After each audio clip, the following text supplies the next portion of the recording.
तो पिछला पूरा हफ्ता सुर्खियों में बना रहा ये टॉपिक इंडिया और चाइना के बीच में जो क्लैशेस हुए हैं at Tawang in the Arunachal sector.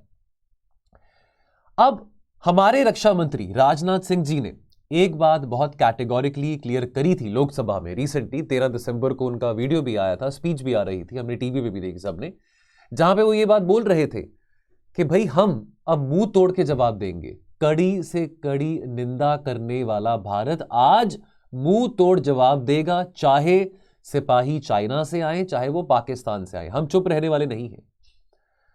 तो इस झड़प को राजनाथ सिंह जी ने कहा था कि झड़प हुई थी भारतीय सिपाहियों के बीच में और पीएलए के सिपाहियों के बीच में। इस झड़प को समझेंगे दोस्तों कि ये झड़प किस बात पे थी, क्यों चाइना के जो सोल्जर्स हैं यहां पे तवांग में आए, तवांग का मुद्दा है क्या, क्यों चाइना तवांग को, इनफैक्ट अरुणाचल प्रदेश को अपने मैप्स में सदर्न तिब्बत कहता है, और साथ में समझेंगे कि आने वाले समय में भारत के लिए क्या सही स्ट्रैटेजी होनी चाहिए। आफ्टर ऑल ये चाइनीज सोल्जर्स तैरते तैरते तो नहीं यहां पे आए, जी जिनपिंग के आदेश से ही आए थे, गलती से तो नहीं यहां पे आए। और अभी कुछ ही दिन पहले की बात है, G20 समिट की बात करें जो बाली में हुआ था, वहां पे हमारे प्रधानमंत्री ने आउट ऑफ द वे जाके हाथ बढ़ाया जी जिनपिंग के साथ। उस डिप्लोमेटिक हैंडशेक का क्या मतलब था? क्या जी जिनपिंग इंटरेस्टेड नहीं है भारत के साथ डायलॉग रिज्यूम करने के लिए? 2.5 साल के बाद एक ऐसा हादसा एलएसी पे हुआ है। याद करिए जून 2020 में गलवान घाटी की क्लैश के बाद एक ऐसा क्लैश जो भी हमारे सामने आया है वो ये वाला है। दोस्तों मैं आप सबका बहुत स्वागत करता हूं हमारे आज के फ्यू मिनट्स के इस वीडियो में, और आइए समझते हैं हम इस पूरे क्लैश को और क्या स्ट्रैटेजी भारत की होनी चाहिए। नाउ हमको क्या पता है, हमारे रक्षा मंत्री जी ने अभी रिसेंटली दिसंबर 13 को पार्लियामेंट में ये कहा था कि हमारी आर्मी ने रेजिस्ट करा है कोई भी कोशिश जो कि चाइना के सोल्जर्स के द्वारा की जा रही है स्टेटस को बदलने के लिए at the LAC in the Arunachal sector. The very fact Arunachal Pradesh is an integral part of India. चाहे चाइना अपने मैप्स में यह बात दिखाता हो कि Arunachal Pradesh is southern Tibet, but this is very well understood कि Arunachal Pradesh is an integral part of India. और ये इंकर्जन अटेम्प्ट जो कि चाइना के पीपल लिबरेशन आर्मी के सोल्जर्स के द्वारा किया गया था, हमारे सोल्जर्स ने बहुत बहादुरी के साथ रेजिस्ट किया। हाँ, हाथापाई हुई, लड़ाई हुई। अब एक वीडियो भी बहुत वायरल हुआ था सोशल मीडिया पे। अब कुछ मीडिया पब्लिकेशंस का ये कहना है कि जो वीडियो वायरल हुआ है ये अब का नहीं है, पिछले साल का है, बिकॉज इस तरह के जो इंकर्जन अटेम्प्ट्स हैं चाइना के सोल्जर्स के द्वारा पहली बार नहीं हुए हैं, ये 2006 से होते आ रहे हैं। तो वो वीडियो की अब ऑथेंटिसिटी हमको नहीं पता कि वो इस इंसिडेंट का वीडियो है या पिछले साल का वीडियो है, बट बहरहाल हमारे डिफेंस मिनिस्टर ने कैटेगोरिकली बोला कि ये इंसिडेंट, ये हाथापाई जो हुआ था, इंसिडेंट जो हुआ था, इंकर्जन अटेम्प्ट जो हुआ था, ये दिसंबर 9 को हुआ था और हमारे बहादुर सिपाहियों ने रेजिस्ट करा इस अटेम्प्ट को with firmness. In the words of Rajnath Singh, उन्होंने फिर से हमारी आर्मी की बहुत यहां पे प्रशंसा करी, तारीफ करी और उनकी बहादुरता को यहां पे प्रशंसा दी, और यह भी कहा कि हमारा कोई भी सिपाही, no Indian soldier has been killed, या किसी भी हमारे सिपाही को कोई ऐसे सीरियस इंजरी नहीं आई है। इस इंसिडेंट के बाद दिसंबर 9 को यह इंसिडेंट हुआ हाथापाई का। दिसंबर 11 को जो लोकल कमांडर है हमारी आर्मी से और उनके आर्मी से, चाइना की आर्मी से, उनकी फ्लैग मीटिंग हुई थी और चाइनीज साइड को यह कहा गया था, चाइना के लोकल कमांडर को यह कहा गया था कि पीस एंड ट्रैंक्विलिटी, अमन शांति जो है वो यहां पे बॉर्डर पे हम बनाए रखें, और इस मैटर को डिप्लोमेटिक लेवल पे भी एस्केलेट किया गया है। नाउ अब ये क्लैश कहां पे हुआ था? ये क्लैश हुआ था यांगसे में। यांगसे कहां पे आता है? ईस्टर्न तवांग में आता है। ठीक है, अब ये जो पार्ट है एलएसी का, this is one of the agreed disputed areas between India and China, ये मिलिट्री सोर्सेज बताते हैं। अब but on this night some 300 Chinese troops, so they came into the Indian side. तो यहां पे अगर मैं यांगसे की बात करूं, यहां पे जो ईस्टर्न तवांग में है, यहां पे एक नाला है, उस नाले पे ये 300 सिपाही चाइना के जो आए थे, जहां पे हमारे सिपाहियों ने मुंह तोड़ के इनको जवाब भी दिया। तो मैं आपको वो पॉइंट दिखा दूं फ्रिक्शन का। तो ये वो पॉइंट है, दिस इज द पॉइंट जहां पे ये क्लैश हुआ था, जहां पे ये हाथापाई हुई थी, यांगसे। ये मैकमोहन लाइन है। तो अभी इस वीडियो में काफी सारे मैप्स भी आप देखेंगे, मैकमोहन लाइन। ठीक है, so this is the McMahon line. This is, अगर मैं अरुणाचल प्रदेश की बात करूं तो एलएसी है, लाइन ऑफ एक्चुअल कंट्रोल। तो आपको मैं मैप भी दिखा देता हूं। तो ये ईस्टर्न सेक्टर है, जो मैकमोहन लाइन है, that this is the eastern sector of the LAC. Then you have the western sector of LAC. अब लद्दाख सेक्टर में अगर मैं 2020 की बात करूं, गलवान जो घाटी में जो क्लैश हुआ था, तो वो लद्दाख सेक्टर में आ गया, वेस्टर्न सेक्टर ऑफ एलएसी आ गया। Then you have the central sector of the LAC. यहां पे हिमाचल और उत्तराखंड आ जाते हैं, रिलेटिवली पीसफुल, यहां पे इतना कंट्रोवर्सी नहीं रहता। वेस्टर्न सेक्टर में और ईस्टर्न सेक्टर में ज्यादा कंट्रोवर्सी रहता है, ज्यादा यहां पे लड़ाई रहती है। बहरहाल ये पहली बार नहीं हुआ। कुछ एरियाज हैं along the LAC in Tawang sector Arunachal में। अब परसेप्शन की बात आ जाती है। देखिए, अब वैसे तो अब यहां पे अब हमारा स्टैंड बहुत क्लियर है कि भाई देखिए, तवांग अरुणाचल ये भारत का पार्ट है, ठीक है, ये चाइना का पार्ट नहीं है।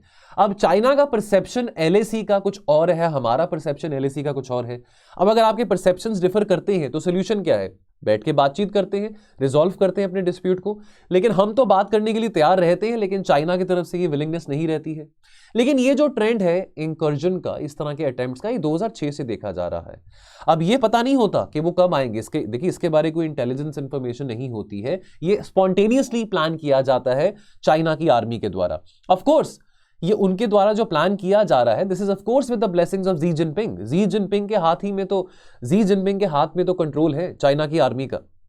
लोकल कमांडर के हाथ में कंट्रोल थोड़ी है कि वो अपनी मर्जी से यहां पे तैरते तैरते चले गए, वहां पे सैर करने थोड़ी जा रहे हैं वो। लार्जर कंटेक्स्ट क्या है इस क्लैश का? अब आपको याद होगा, नवंबर 19 से शुरू हुई थी जॉइंट मिलिट्री एक्सरसाइज अमेरिका और इंडिया के बीच में बाय द नेम ऑफ युद्ध अभ्यास। ये 18th एडिशन था। 2004 से युद्ध अभ्यास जो एक्सरसाइज है ये होते आ रही है। 18th एडिशन था। कहां हुआ था ये? औली में हुआ था। औली कहां पे? उत्तराखंड में है। उत्तराखंड में कहां पे? चमोली डिस्ट्रिक्ट में है। चाइना को इस बात से बड़ी प्रॉब्लम हुई। चाइना ने बोला कि भी देखो, आपके और अमेरिका के बीच में जो मिलिट्री एक्सरसाइज हो रही है, और वैसे बाय द वे आपको बताना चाहता हूं, औली की बात करूं, औली इसकी जो हाइट है 9000 फीट अबव सी लेवल, और हाईएस्ट यहां पे माउंटेन वॉरफेयर टेक्निक्स का जो इंफॉर्मेशन एक्सचेंज है इंडियन सोल्जर्स और अमेरिकन सोल्जर्स के बीच में करा गया था।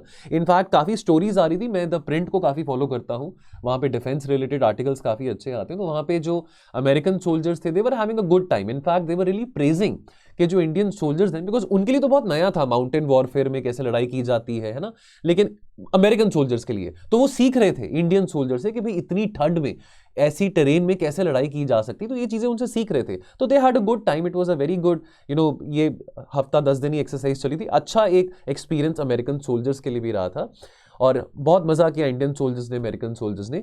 लेकिन चाइना को प्रॉब्लम क्या है? हम सॉवरेन नेशन है, हम जिस मर्जी देश के साथ कहीं मर्जी कोई मिलिट्री एक्सरसाइज कर सकते हैं। चाइना ने कहा कि देखो, जो 1993 और 1996 में आपने पीस एंड ट्रैंक्विलिटी के एग्रीमेंट साइन किए थे across the border, across the LAC, ये एक्सरसाइज जो आप कंडक्ट कर रहे हैं ये उसका वायलेशन है। अब उत्तराखंड अगेन मिडिल सेक्टर में आ जाता है, जो मिडिल सेक्टर है ऑफ द एलएसी, ठीक है। सो अब उन्होंने, चाइना ने बोला कि ये वायलेशन ऑफ दीज एग्रीमेंट्स है। अब यहां पे the continuing military tensions at different points across the 3488 kilometre LAC, this comes as new Delhi kicked off the series of events. Let's not forget that Bharat को भी प्रेसिडेंसी भी मिली है G20 की। देखिए, हमने आउट ऑफ द वे जाके, मोदी जी ने जब अभी इंडोनेशिया में जो G20 समिट हुआ था, नवंबर की बात है, 1 मंथ बैक, मोदी जी ने आउट ऑफ द वे जाके हैंडशेक किया जी जिनपिंग के साथ, तो उन्होंने भी रेसिप्रोकेट बैक किया। अब अगर आपके साथ हम बातचीत करने की कोशिश कर रहे हैं, अब अगर हमको G20 की प्रेसिडेंसी रोटेशन पे मिली है, तो चाइना को इस बात से क्या प्रॉब्लम हो रही है? हमने तो फिर भी आपके साथ बात करने की कोशिश करी है। और आपको याद होगा, ये न्यूज चैनल्स पे, न्यूज़पेपर्स में भी जो मोदी जी का और जी जिनपिंग का हैंडशेक था, वो काफी यहां पे कवर किया जा रहा था, बिकॉज इन दोनों के बीच में जो मीटिंग हुई थी वो इतने टाइम बाद, 2019 के बाद हुई थी मीटिंग। बिकॉज क्लैशेस के बाद, जो गलवान वैली में जो क्लैशेस होते, उसके बाद मिले तो हैं, मोदी जी भी मिले हैं, जी जिनपिंग एक फोरम में मिले हैं, शंघाई कोऑपरेशन ऑर्गेनाइजेशन जो समरकंद में जो मीटिंग हुआ था, समिट हुआ था सितंबर में, वहां पे भी उम्मीद थी कि दोनों के बीच में कोई ना कोई वार्तालाप होगी, कोई यहाँ पे कुछ उनकी मीटिंग रहेगी, लेकिन नहीं हुई थी। तो इस हैंडशेक को बहुत ज्यादा प्रेज करा गया था कि भी look, that is a very mature step which we have taken, that we are shaking hands with our enemy. But ठीक है, वी डोंट वांट कि हम एनिमीज रहें, वी वांट कि हम कोऑपरेशन दिखा के यहाँ पे अपने जो मसले हैं उनको हल कर सकें। अब ये औली है, औली यहाँ पे जोशीमठ के पास में है, चमोली डिस्ट्रिक्ट ऑफ उत्तराखंड में, क्योंकि यहाँ पे युद्ध अभ्यास एक्सरसाइज हुई थी, तो इस करके इसका भी मैप हम देख लेते हैं। This is near to the valley of flowers as well. Now अभी 3 महीने पहले की बात है, सितंबर की बात है, patrolling point 15 Gogra hot springs की बात करें, वहां पे डिसएंगेजमेंट हुआ था इंडियन ट्रूप्स का और चाइनीज ट्रूप्स का। ठीक है, अब ये जो डिसएंगेजमेंट हुआ था तमाम पेट्रोलिंग पॉइंट से, यानी कि जो 2 साल, सितंबर तक तो 2 साल ही हुए थे जो एलएसी में जो क्लैशेस 2020 में शुरू हुए थे। तो अब ये जो डिसएंगेजमेंट प्रोसेस भी था, इसको भी बहुत टाइम लगा था। 16 राउंड्स ऑफ नेगोशिएशंस लगे थे between the military commander levels of both the sides, जो कि मई 2020 से शुरू हुए थे। तो जब डिसएंगेजमेंट हो रहा है on the western side of the LAC, जब हम थोड़ा कोऑपरेशन दिखा रहे हैं, जब हम पीस की बात कर रहे हैं, जब अभी पूरी दुनिया इस बात को लेकर चिंतित है कि भी रशिया यूक्रेन की लड़ाई कब खत्म होगी, तो जब हम अपना कोऑपरेशन बढ़ा सकते हैं, और भी बहुत सारे मुद्दे हैं, चाहे वो यूक्रेन में वॉर हो, चाहे वो क्लाइमेट चेंज है, ठीक है, चाहे वो बीमारियां हैं, पैंडेमिक्स है, तो चाइना अब ये कोशिश क्यों कर रहा है? Why does China want to interfere in our internal matters? Tawang की बात करें, Tawang indeed nearly all of Arunachal, ये चाइना क्लेम करता है। ठीक है, ये एक बहुत सीरियस डिस्प्यूट पॉइंट है इंडिया और चाइना के बीच में right since the 1960s। In fact आपको पता हो कि तवांग जो है ये बर्थ प्लेस है of the 6th Dalai Lama. In fact अभी अगर हम प्रेजेंट दलाई लामा की बात करें, जो कि 14th दलाई लामा है, जब वो तिब्बत से भागे थे तो वो तवांग में आए थे कुछ टाइम के लिए। He crossed over from Tibet to India first in Tawang, and उसके बाद तवांग से वो आगे ही मूव्ड फॉरवर्ड। ये 1959 की बात है। अब यहां पे मुद्दा क्या आता है, देखिए अब ऐसा है कि 1912 से लेके 1949 तक चाइना में किसका राज था? रिपब्लिक ऑफ चाइना का। कम्युनिस्ट जो सरकार है पीआरसी, यानी कि पीपल रिपब्लिक ऑफ चाइना, ये तो 1949 के बाद इनका रूल एस्टैब्लिश हुआ है। तो रिपब्लिक ऑफ चाइना आरओसी की बात करें तो किंग डायनेस्टी को ओवरथ्रो करा गया था 1912 में, उसके बाद इनकी हुकूमत चली थी, इनका रूल चला था। अब जब आरओसी रिपब्लिक ऑफ चाइना की बात करते हैं तो अब वो ताइवान में जो पार्टी बनी थी आरओसी की, तो उन्होंने क्या कहा था कि भी जो मेनलैंड चाइना है वो भी हमारा ही है, ताइवान भी हमारा है, मेनलैंड चाइना भी हमारा है। 1949 में जब पीपल्स रिपब्लिक ऑफ चाइना बनता है, बिकॉज लेट 30s में अर्ली 40s में चाइना में एक सिविल वॉर होता है और ओवरथ्रो किया जाता है रिपब्लिक ऑफ चाइना को। पीआरसी का ये कहना है, पीपल्स रिपब्लिक ऑफ चाइना का, कि Taiwan is a part of mainland China. खैर, लेकिन कम्युनिस्ट ने जब टुक ओवर किया पावर इन चाइना, उन्होंने ये कहा कि जितने भी समझौते हुए थे आरओसी के चलते, रिपब्लिक ऑफ चाइना के चलते, वो समझौतों को हम नहीं स्वीकार करेंगे, नहीं एग्री करेंगे। उसमें से एक समझौता था मैकमोहन लाइन का, जहां पे हम अरुणाचल प्रदेश की बात समझेंगे, भारत और चाइना के बीच में जो डिवीजन किया गया था मैकमोहन लाइन का, eastern side of the LAC का। और ये मुद्दा काफी गर्म रहा। 1962 में लड़ाई भी हुई भारत और चाइना के बीच में। इनफैक्ट चाइना ने पहले ऑक्यूपाई किया था तवांग को, बाद में वापस कर दिया भारत को। अब एलएसी की बात समझे, एलएसी सेपरेट करता है Indian control territory from the Chinese control territory. 3 इसके सेक्टर्स आ जाते हैं। ईस्टर्न सेक्टर, जहां पे अभी यह हादसा हुआ है, अरुणाचल और सिक्किम ईस्टर्न सेक्टर में। मिडिल सेक्टर, जैसे आपको मैंने बताया, उत्तराखंड और हिमाचल, पीसफुल, लेस कंट्रोवर्शियल, यहां पे इतना क्लैशेस नहीं होते हैं। और एक वेस्टर्न सेक्टर आ गया, लद्दाख सेक्टर। ठीक है, चलिए, मैप हमने अभी पहले भी देखा हुआ था। अब हमारा परसेप्शन क्या है? हम कहते हैं कि एलएसी लगभग 3500 किलोमीटर की है, 3500 किलोमीटर की। चाइना कहता है कि नहीं, 2000 किलोमीटर की एलएसी है। बिकॉज भाई जो ईस्टर्न सेक्टर है, चाइना उसको रिकॉग्नाइज ही नहीं करता। Communist China, people Republic of China, ये कहता है कि जो मैकमोहन लाइन है इसको हम नहीं स्वीकार करेंगे, बिकॉज ये मैकमोहन लाइन के चलते जो पार्टीशन करा गया था, किसने किया था? सर हेनरी मैकमोहन ने किया था, जो कि उस वक्त ब्रिटिश इंडिया के फॉरेन सेक्रेटरी थे। तो हम इस बात को स्वीकार नहीं करेंगे, हम किसी मैकमोहन लाइन को स्वीकार नहीं करेंगे। हुआ क्या था, 1914 के शिमला कन्वेंशन में ये मैकमोहन लाइन का यहां पे डिसीजन लिया गया था। 890 किलोमीटर लाइन की एक बॉर्डर लाइन बनाई गई थी between British India and Tibet. तो यहां पे जो पार्टी थी जो इन्वॉल्व थी इस कन्वेंशन में, वो कौन थी? ग्रेट ब्रिटेन, यानी कि ब्रिटिश इंडिया, चाइना और तिब्बत। चाइना को कौन रिप्रेजेंट कर रहा था? Republic of China. China claim करता है ये पूरा का पूरा अरुणाचल प्रदेश, ये कह के कि भी ये पूरा का पूरा जो स्टेट है ये सदर्न तिब्बत है। और इसको अपने मैप्स में चाइना क्या कहता है? ज़ैंगना। Chinese maps show Arunachal as a part of China and sometimes parenthetically refer to it as the so-called Arunachal Pradesh. क्या आपको ये बात पता है कि चाइना को, अब ये बात मैंने आपको भी बताई भी थी कि चाइना को रिप्रेजेंट किया था by the representative of Republic of China. अब रिपब्लिक ऑफ चाइना ये जो पार्टी है इसका एस्टैब्लिशमेंट होता है 1912 के बाद, 1912 को जब किंग डायनेस्टी को ओवरथ्रो किया जाता है। ठीक है ना, अब सवाल यहां पे ये आता है, अब आगे मैंने कुछ एडिटोरियल्स पढ़े थे जो मैं आपके साथ यहां पे शेयर करना चाहता हूं, कुछ एनालिटिकल बात यहां पे हम करेंगे। अब ये तो फैक्चुअल बातें हमने समझ ली, क्लैश के बारे समझ लिया, तवांग के बारे समझ लिया, एलएसी के बारे समझ लिया, मैकमोहन लाइन के बारे समझ लिया। सवाल आता है कि क्या हम प्रिपेयर्ड हैं? अब ये इवेंट जो हुआ है, वैसे तो ये देखिए इवेंट बहुत फ्रीक्वेंटली होता रहता है, बट ये एक वेकअप कॉल है हमारे लिए, ताकि हम कितना, हमारी सिक्योरिटी प्रिपेयर्डनेस कितनी है। हमारे जवानों ने बहुत हाई अलर्टनेस यहाँ पे डिस्प्ले करा है, डिस्पाइट द फैक्ट कि ये जोग्राफिकली बहुत हाई टेरेन्स हैं, बहुत डिफिकल्ट टेरेन्स हैं, हाई लैटिट्यूड्स हैं, ठीक है। And we have risen to the occasion. बहुत रीअश्योरिंग बात है ये, बहुत फॉर्चुनेट बात है, that we are very fortunate, बहुत सौभाग्य की बात है कि ये जो इंसिडेंट था इसके चलते कोई बहुत बड़ी लड़ाई नहीं हुई। That was the last thing which we would have wanted. Reports indicate ये करते हैं कि चाइनीज जो है वो गेयर्ड अप है, they are ready for an escalation in the times to come. और अगर उनको इस बात का अगर अप्रूवल मिलता है शी जिनपिंग से तो वो इस बात को हेसिटेट नहीं करेंगे, ठीक है, और कोशिश करेंगे भारत के ऊपर प्रेशर डालने की। अगर हम इस बात को थोड़ा कनेक्ट करके देखें, अभी अक्टूबर में क्या हुआ था, अक्टूबर में 20th कम्युनिस्ट पार्टी की मीटिंग हुई थी और बात करी गई थी कि हम ताइवान को अनेक्स करेंगे। आपको याद होगा जब उससे पहले जुलाई अगस्त की बात करें, नांसी पेलोसी आए थे, ताइवान में आए थे तो बहुत हंगामा मच गया था। चाइना ने अपनी नेवी को, अपने एयरफोर्स को ताइवान स्ट्रेट में मोबिलाइज कर लिया था। तो चाइना ने वो कहा कि भाई हम ताइवान को अनेक्स कर लेंगे। लेकिन ये बात चाइना के लिए ताइवान को अनेक्स करना इतना आसान नहीं है। पर चाइना को लगता है कि इमीडिएट मिलिट्री एक्शन ताइवान में अगर पॉसिबल नहीं है तो लो हैंगिंग फ्रूट क्या है? लो हैंगिंग फ्रूट है कि इमीडिएट मिलिट्री एक्शन हम इंडिया के अगेंस्ट कर सकते हैं, और at a time and place of our choosing, of China choosing. तो India is a greater priority for China, that is what is seeming right now, and not Taiwan, ठीक है। Now, the Tawang incident also indicates that the Chinese can be expected to strike anywhere across the LAC, whether the western sector, whether the central sector, or the eastern sector. So, therefore, we need to be prepared accordingly. Now अब क्या यहाँ पे ये बात भी आती है, देखिए चाइना में 1960s में भी माओ की भी आदत थी, शी जिनपिंग की भी आदत है कि भी जब चाइना के लोग नाखुश होते हैं ना सरकार से, 60s में क्या हुआ था, चाइना के जो लोग थे बहुत नाखुश थे कम्युनिस्ट पार्टी से, माओ जेडोंग से, और 1962 में हम देखते हैं लड़ाई होती है भारत और चाइना के बीच में। क्यों? नेशनलिज्म को रिवाइव करने के लिए। अभी चाइना में क्या हो रहा है, अभी वहां पे जीरो कोविड पॉलिसी के चलते चाइना में शंघाई से लेकर जिनजियांग तक प्रोटेस्ट हो रहे हैं।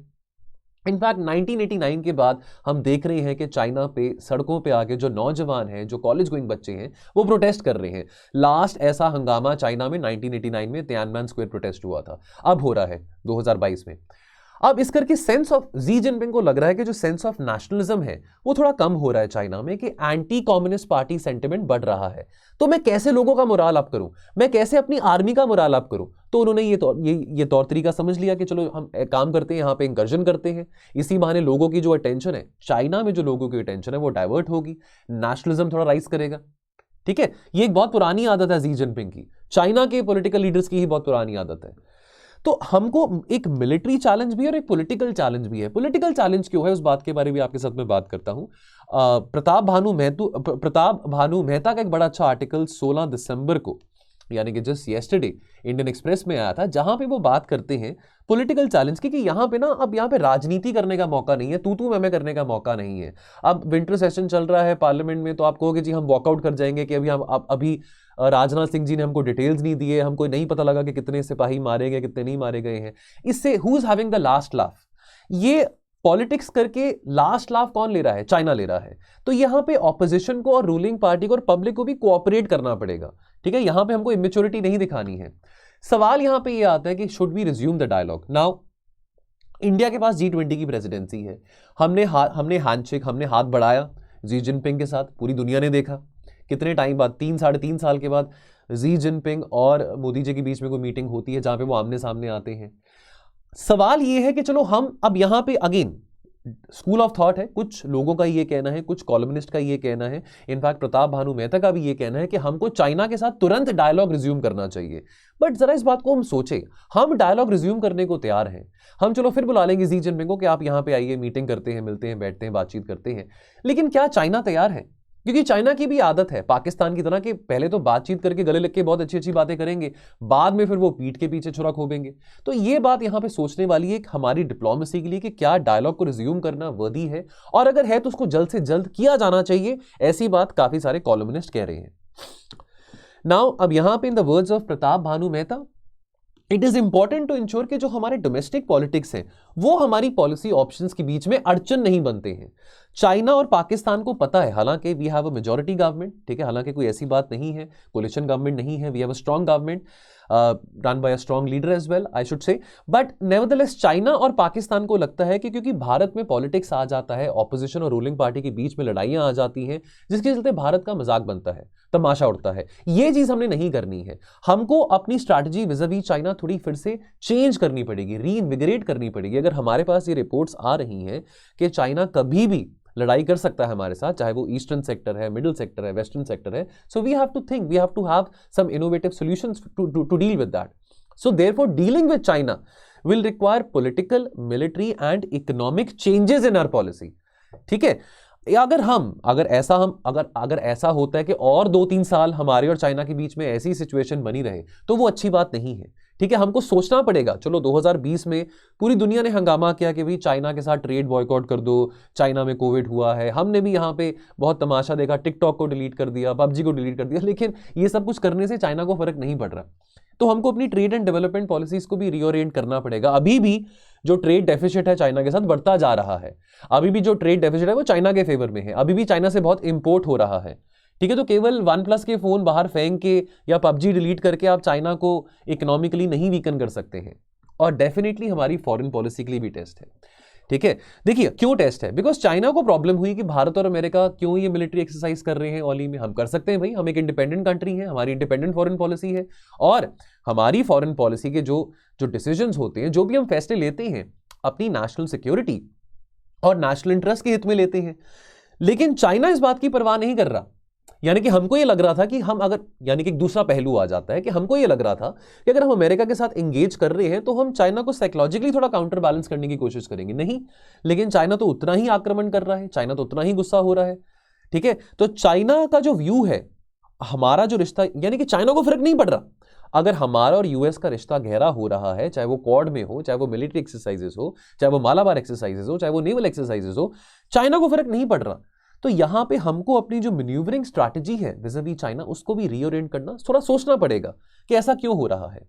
जाने से पहले आपके साथ मैं एक और बात शेयर करना चाहता हूं, ये पर्सपेक्टिव में क्यों यहां पे ऐड करना चाह रहा हूं। हालांकि इसके बारे में मैंने 2 हफ्ते पहले सैटरडे को जो वीकली एक्सप्लेन का जो इनिशिएटिव हमने शुरू किया है, अरुणाचल फ्रंटियर हाईवे, उसके बारे में मैंने डिस्कस किया था, लेकिन ये पर्सपेक्टिव मेरे को किसी भी आर्टिकल में नहीं देखा, लेकिन मेरे को ठीक लगा कि आपके साथ मैं ये पर्सपेक्टिव भी शेयर करूं। जस्ट अभी 2 हफ्ते पहले प्रिंट में न्यूज़ आई थी अरुणाचल फ्रंटियर हाईवे के बारे, जहां पे ये बात डिस्कस करी गई थी कि अरुणाचल फ्रंटियर हाईवे, अरुणाचल में बहुत मैसिव इंफ्रास्ट्रक्चर पुश भारत सरकार के द्वारा किया जा रहा है। ये फ्रंटियर हाईवे बनाया जा रहा है जो कि देश का सबसे टफेस्ट और बिगेस्ट प्रोजेक्ट है, और यहां पे 40,000 करोड़ से ज्यादा एलोकेशन दी गई है। और ये जो प्रोजेक्ट है, this was objected by China in the past, और ये जो रोड है, this will begin from Mago in Arunachal Pradesh which is adjacent to Bhutan, और ये कहां पे टर्मिनेट करेगा, म्यांमार बॉर्डर पे, विजयनगर में। आपको मैं मैप भी दिखा देता हूं। तो ये काफी टफ और काफी लंबा प्रोजेक्ट है, ठीक है। अब चाइना को इस बात से खुशी नहीं थी कि ये क्यों यहां पे इंडिया इतना इंफ्रास्ट्रक्चर पुश यहां पे क्यों कर रहा है। इनफैक्ट जब भी हमने वेस्टर्न सेक्टर में भी अगर हमने कुछ इंफ्रास्ट्रक्चर क्रिएशन की बात करी है, सड़कें बनाने की बात करी है, ठीक है, चाहे वो बॉर्डर रोड ऑर्गेनाइजेशन के द्वारा हो, चाहे वो ministry of road and transport highways के द्वारा हो, चाइना को हमेशा प्रॉब्लम हुआ है। China is always objected to the fact कि LAC में, चाहे वो एक्साइचन है, चाहे वो अरुणाचल है, कि why is India doing a massive infrastructure push, because China claim करता ना कि ये तो हमारा है, अरुणाचल हमारा है, ठीक है। तो ये अब यहां पे अगर इसको हम डॉट्स को ऐड करें, और क्यों इसको डॉट को ऐड करना जरूरी है, बिकॉज ये जो प्रोजेक्ट बनाया जा रहा है, हाईवे बनाया जा रहा है, ये इसका बेनिफिट क्या होगा? बेनिफिट होगा एक तो सीमलेस और फास्टर मूवमेंट मिलेगा जो ट्रूप्स है हमारे। क्विकली अगर ट्रूप्स को डिप्लॉय करना हो, लेट्स से अगर कोई ऐसी सिचुएशन होती है, वॉर लाइक सिचुएशन सामने आती है, तो अगर हमने अपने ट्रूप्स को डिप्लॉय करना है स्विफ्टली, तो इंफ्रास्ट्रक्चर पुश करने से, यानी कि हाईवे बनाने से, वो चीज बहुत जल्दी हो सकती है। एक ह्यूज कैपेबिलिटी जंप हमारी मिलिट्री को मिल सकता है। प्रोजेक्ट को इंप्लीमेंट कौन कर रहा है? मल्टीपल एजेंसीज कर रही है, which includes the BRO, the border road organisation and the ministry of road and transport highways. और साथ के साथ ये एक बहुत this is a very aggressive push by India. India has been carrying out massive infrastructure push in Northeast with major focus on Arunachal and Sikkim. ठीक है, again connectivity enhance करना, ऑल वेदर कनेक्टिविटी इनहांस करना, troops को quickly deploy करना अगर ऐसी जरूरत पड़ती है, ये सब मेन ऑब्जेक्टिव्स हैं। लेकिन अंत में एक जो बहुत मेजर बात है वो है सेला टनल के बारे। अब सेला टनल अभी जनवरी में 2023 में ऑपरेशनल होने वाला है, इनॉग्रेट होने वाला है, जो कि ऑल वेदर कनेक्टिविटी प्रोवाइड करेगा तेवांग को। ठीक है, तो यहां पे सेला पास टनल है जो कि ऑल वेदर कनेक्टिविटी प्रोवाइड करेगा तेवांग को from different districts of Arunachal Pradesh. तो ये एक बड़ी सिग्निफिकेंट बात है। और एक और बात, ये दुनिया का लॉन्गेस्ट बाय लेन टनल है जिसकी जो हाइट है that is at more than 13,000 feet above sea level. तो क्या चाइना को इस बात की इनसिक्योरिटी है कि इंडिया इतना मैसिव इंफ्रास्ट्रक्चर पुश कर रहा है अरुणाचल में, ये सेला टनल इनॉग्रेट होने वाला है जनवरी में, क्या चाइना को इस बात की इनसिक्योरिटी है? क्या चाइना इसी कारण ये इंकर्जन्स कर रहा है? देखते हैं कि ये बात आगे कैसे अनफोल्ड होती है हमारे सामने। बाकी दोस्तों आज के फ्यू मिनट्स के वीडियो में इतना ही, थोड़ा वीडियो लंबा जरूर गया है लेकिन डिटेल में इस टॉपिक को डिस्कस करना मैं चाह रहा था। काफी इस हफ्ते इसको लेके न्यूज में आर्टिकल्स आ रहे थे, एडिटोरियल्स आ रहे थे, तो आई थॉट इसको थोड़ा डिटेल में डिस्कस किया जाए। बाकी जाने से पहले आपको मैं हमारे प्रीलिम्स की टेस्ट सीरीज के बारे में बताना चाहता हूं। तो यदि आप हमारी प्रीलिम्स की टेस्ट सीरीज लेना चाहते हैं तो यूपीएससी 2023, तो दोस्तों आप ये अवेल कर सकते हैं। 30 टेस्ट इसमें रहेंगे जिसमें से 12 फंडामेंटल टेस्ट हैं, 9 एडवांस टेस्ट हैं और 9 फुल लेंथ टेस्ट हैं। हर एक टेस्ट का आपको वीडियो डिस्कशन देखने को भी मिलेगा। देखिए अब जितने क्वेश्चंस हम प्रैक्टिस करेंगे उतना ही हमारा मनोबल बढ़ता है, उतना ही कॉन्फिडेंस बढ़ता है ना। अब ये तो किसी को नहीं पता कि कट ऑफ कितने जाने वाली है और कितनी कट ऑफ जाएगी वो सोच के आप अपना अनुमान लगा के अपनी तैयारी करें, तो वो स्ट्रैटेजी मैं आपको बिल्कुल सजेस्ट नहीं करता हूं। आपने अपनी तरफ से मेहनत करनी, अपना अच्छा करना है। नंबर जितने भी आपके आ रहे हैं, कितने क्वेश्चंस आपके गलत हो रहे हैं, कोई भी मॉक टेस्ट आप कर रहे हो, चाहे स्लीपी का कर रहे हैं, कहीं और का कर रहे हैं, अपने मॉक टेस्ट को इवैल्यूएट कीजिए कि कहां पे आपकी गलतियां हो रही हैं। लेकिन जरूरी बात यह है कि आप अपनी प्रैक्टिस शुरू तो करें, अपनी इनर्शिया से निकले तो सही। अब अगर आप सोच रहे हैं कि मैं फरवरी मार्च में मॉक टेस्ट देने शुरू करूंगा, तो वो भी सही नहीं है। आप अगर आपको थोड़ा सा और सिक्योरिटी चाहिए, अगर आप चाहते हैं कि भी मेरे को थोड़ा लास्ट मिनट में जाके थोड़ा एक जिंक्स होता है कि प्रीलिम्स में क्या होगा क्या नहीं होगा, तो उस जिंक्स को, उस फियर को ओवरकम करने का तरीका क्या है? आप एमसीक्यूज प्रैक्टिस करें, टेस्ट सीरीज लें। तो यदि आप ये टेस्ट सीरीज लेना चाहते हैं, आप हमारे टोल फ्री नंबर पे कॉल करके इसके बारे में इन्फॉर्मेशन ले सकते हैं, आपकी पूरी असिस्टेंस की जाएगी। बाकी दोस्तों आपसे विदा लेता हूं, मिलूंगा आपको बहुत जल्द अगले वीडियोस में। आप अपना ध्यान रखें और पढ़ते रहें। Thank you so much. जय हिंद।